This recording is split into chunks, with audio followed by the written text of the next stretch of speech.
ജനാധിപത്യത്തിന്റെ നാലാം തൂണായ മാധ്യമങ്ങളും നിയമവ്യവസ്ഥയും ഒരുപോലെ വെല്ലുവിളി നേരിടുന്ന കാലഘട്ടത്തിലൂടെയാണ് നാം കടന്നുപോകുന്നത്. രാഹുൽ മാങ്കൂട്ടത്തിലും മാധ്യമപ്രവർത്തകൻ ഹാഷ്മി താജ് ഇബ്രാഹിമിനെതിരെയും നിലവിൽ നടക്കുന്ന സൈബർ ആക്രമണങ്ങൾ ഇതിന്റെ കൃത്യമായ ഉദാഹരണമാണ്. ഒരു വ്യക്തിക്കെതിരെ ആരോപണം ഉയരുമ്പോൾ അയാൾക്ക് മറുപടി പറയാൻ അവകാശമില്ലേ എന്ന ലളിതമായ ചോദ്യം പോലും ഇന്ന് അവഗണിക്കപ്പെടുന്നു. കോടതി കുറ്റക്കാരനാണെന്ന് വിധിക്കുന്നതുവരെ ഏതൊരു പൗരനും നിരപരാധിയാണെന്നതാണ് നമ്മുടെ നിയമവ്യവസ്ഥയുടെ അടിസ്ഥാനം. എന്നാൽ രാഹുൽ മാങ്കൂട്ടത്തിലിന്റെ കാര്യത്തിൽ അദ്ദേഹം മൗനം പാലിച്ചപ്പോൾ അത് ഒളിച്ചോട്ടമെന്ന് വ്യാഖ്യാനിച്ചവർ തന്നെ അദ്ദേഹം നിലപാട് വ്യക്തമാക്കിയപ്പോൾ അതിനെ PR അഭ്യാസമെന്ന് മുദ്രകുത്തുന്നു. പ്രതികരിക്കുന്നത് ഒരു നിയമപരമായ അവകാശമായിരിക്കെ അതിനെ വൈറ്റ് വാഷിംഗ് എന്നും സ്ക്രിപ്റ്റഡ് ഇന്റർവ്യൂ എന്നും വിളിക്കുന്നത് അപകടകരമായ മുൻവിധിയാണ്. നീതിപീഠത്തിന്റെ അധികാരം സൈബർ ഇടങ്ങളിലെ വിചാരണ കോടതികളിലേക്ക് പറിച്ചു നടാനുള്ള സംഘടിത ശ്രമമാണ് ഇവിടെ നടക്കുന്നത്.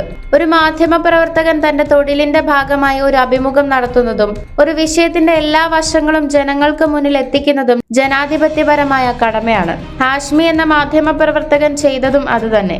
എന്നാൽ ഇതിന്റെ പേരിൽ അദ്ദേഹത്തെ വ്യക്തിപരമായി അധിക്ഷേപിക്കുന്നതും ഭീഷണിപ്പെടുത്തുന്നതും മാധ്യമ സ്വാതന്ത്ര്യത്തിന് നേരെയുള്ള നേരിട്ടുള്ള ആക്രമണമാണ്. ഒരു വിഭാഗത്തിന് മാത്രം സംസാരിക്കാൻ അനുവാദമുള്ളതും മറുവിഭാഗത്തെ നിശബ്ദമാക്കുന്നതും നീതിയാവില്ല. ഏറ്റവും സങ്കടകരമായ വസ്തുത ഈ സൈബർ വേട്ടയ്ക്ക് ചില മാധ്യമങ്ങൾ തന്നെ മൗന പിന്തുണ നൽകുന്നു എന്നതാണ്. വാർത്തകൾ റിപ്പോർട്ട് ചെയ്യുന്നതിന് പകരം തന്ത്രപരമായ തലക്കെട്ടുകളിലൂടെയും വാചക കസർത്തുകളിലൂടെയും സ്വന്തമായി വിധി പ്രസ്താവിക്കാൻ ചില മാധ്യമങ്ങൾ ശ്രമിക്കുന്നത് മാധ്യമധർമ്മത്തിന്റെ പതനത്തെയാണ് സൂചിപ്പിക്കുന്നത്. ഒരു സഹപ്രവർത്തകൻ വേട്ടയാടപ്പെടുമ്പോൾ അത് ആസ്വദിക്കുന്ന നിലപാട് മാധ്യമങ്ങളുടെ ഐക്യത്തെയും വിശ്വാസ്യതയും തകർക്കുന്നു. ഇന്നിത് രാഹുലിനും ഹാഷ്മിക്കുമെതിരെയാണെങ്കിൽ നാളെ ഇത് ഏതൊരു സാധാരണ പൗരനും മാധ്യമ പ്രവർത്തകനും നേരെ തിരിയാം. സൈബർ ജനക്കൂട്ടത്തെ വിധികർത്താക്കളാക്കാതെ കോടതിയെ അതിന്റെ വഴിക്ക് പ്രവർത്തിക്കാൻ അനുവദിക്കുകയാണ് വേണ്ടത്.